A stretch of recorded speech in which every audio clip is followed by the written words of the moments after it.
Sam and I are going to fertilize our corn today in our Three Sisters garden.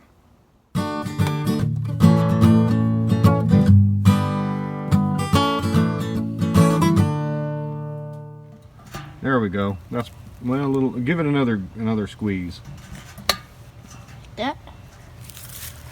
Yeah, that's enough. Smells good, huh? Here's a tip. Look, hold the handle in one hand and hold this in the other. There you go. Got it? No. Careful you don't get it on your clothes, because I mean, as good as it is for the plants, it stinks to high heaven, doesn't it?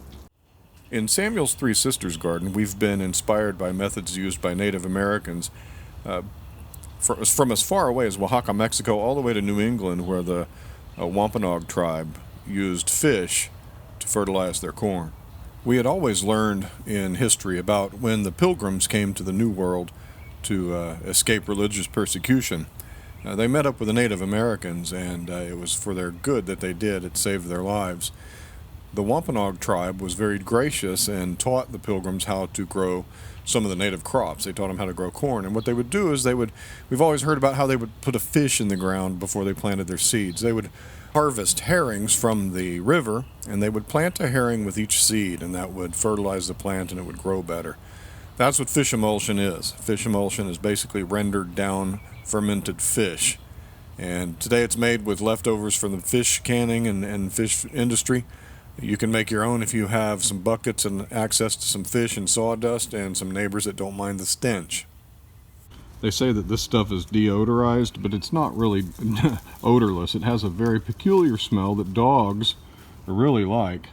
This stuff reminds me of catfish blood bait, and it's a curious smell. I kind of actually like it. It smells very organic and very natural. And I don't mind the smell at all. Some people do. I don't mind it at all.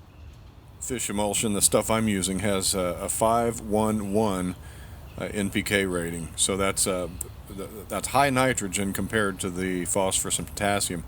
But it's still low dosage enough where you can use this stuff on delicate plants and seedlings. It's a very gentle, natural fertilizer.